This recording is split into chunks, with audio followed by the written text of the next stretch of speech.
Hello and welcome to Just One More Watch, and welcome to another unboxing. Today it's the Squadron 1 by new Taiwanese micro brand Havan to Valley. Now, two things struck me when I first saw this watch. The first was that you got a hell of a deal for $399 US. The second was that there's a hell of a lot going on in the design. Let's flip the camera and get into this box and see if it can hang it all together. Okay, so what's in the box? Another enormous box.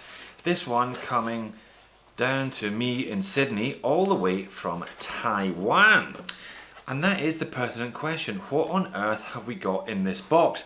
This is a bit of a genre busting watch, it would seem to me anyway. Hold on a second. Maybe I'll give it a shake, flip it upside down. Alright, ooh, okay, that's more sensible. Bit of a genre buster, calls itself an aviation watch. We've got a slide rule bezel, at least I'm hoping we have when I open the box, and yet it is 450 meters water resistance, which is the most water resistant watch I've got in my collection from an aviation piece.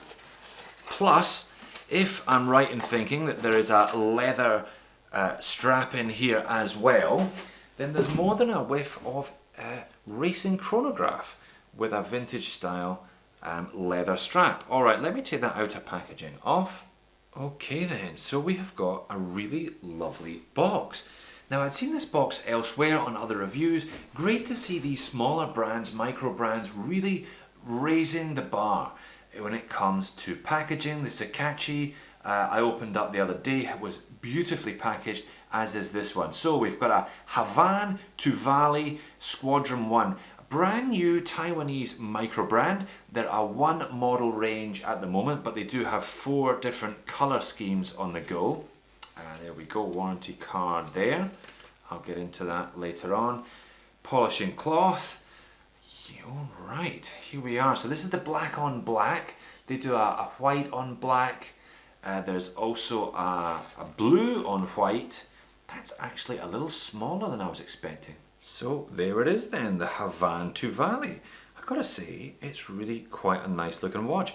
Looks better in the flesh than it does on the website. I think the photos there perhaps don't do it justice. A lot going on though. Clearly, Havan to Valley pretty much decided to design the watch that they wanted to make rather than going by any genres or form guide or expected standards. So we've got an aviation piece. This is apparently inspired by Taiwanese fighter plane. Big thank you, by the way, to Eric from Havan to Valley for sending me this one for review. Slide rule bezel, very much in keeping with it being an aviation piece. I'll need to actually learn how to work one of those before I do the full review. And we've got a really interesting little subdial there, the second hand at the 7 o'clock in an aviation style instrument counter there. Very, very nice. I'll get a look at that in more detail before I go today. But perhaps Taiwanese pilots don't have much faith in their abilities or their aircraft, because this one has got 450 meters of water resistance. So it's a pilot's watch that you can dive with. And there's more than a hint of racing chronograph with that perforated leather strap. Really nice leather strap as well. Pretty big and thick there. 22 millimeter lug width, 43 millimeters in diameter, but actually looks a little smaller than its dimensions suggest. I'll pop it on the wrist as well. We've got a screw-in crown up there at the 2 o'clock. So again, another unorthodox decision by Havan to Valley, but why not design the watch that you want to design, not necessarily the one that has been done to death 100 times before you. So it comes on this, supplied on this really rather nice genuine leather strap there.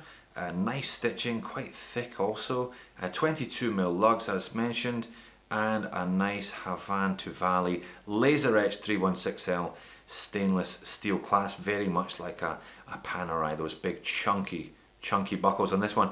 Now this one retails at $399 US, which is looking pretty good so far, but it looks even better when you flip it over to the back. Swiss movement. This is a genuine Sellita 290 movement.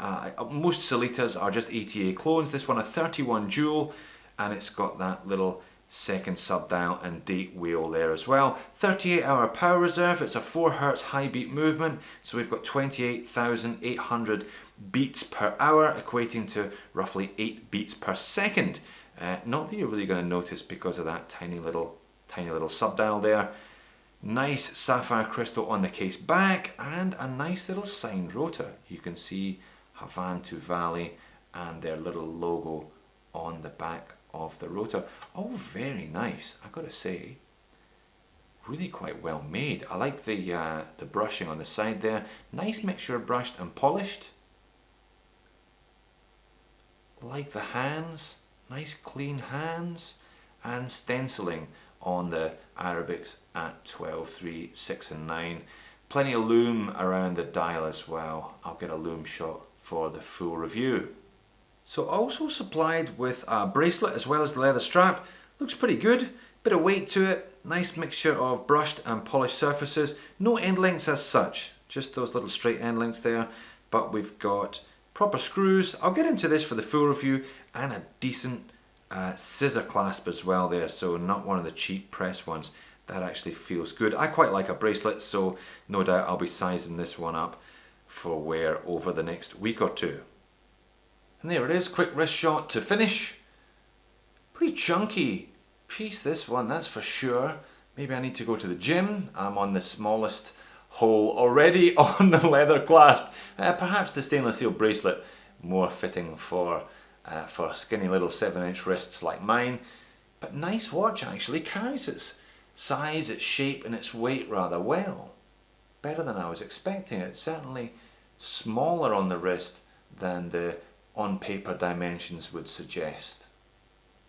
And close up on the dial to finish, try and get a good look at that little second hand there. So the two arms of the hand are different lengths, so it sweeps around the top at 0 to 30, and then when it ticks over to 30, a slightly shorter arm sweeps between 30 and 60, those numbers on the bottom there. So again, a number of nice little design features on this one. I thought it might be a bit of a hot mess, but it's managed to hang it all together. Looks good on the wrist as well. I think I'll be sizing it, I think I'll be putting it on the bracelet. This is a pretty chunky strap. I think the bracelet would suit me better, so I'll be doing that. Usual format, unboxed today, and I'll come back to this one in a week or two with a movement check app, though I'm not expecting too many problems from that Sellita. These movements have got a good reputation. I'd imagine this one will be running within tolerances, sort of -10 to +20, something like that from one of these ETA based movements. But Havantu Valley Squadron 1 at $399, a pretty compelling package to be honest. A choice of strap and bracelet, some really nice packaging, and that's shipped as well, so a pretty good deal, and a Swiss movement. And you're not going to see too many of these around on other people's wrists, I'm sure of that, so very interesting offering. Thanks for watching, and I'll see you in the next video.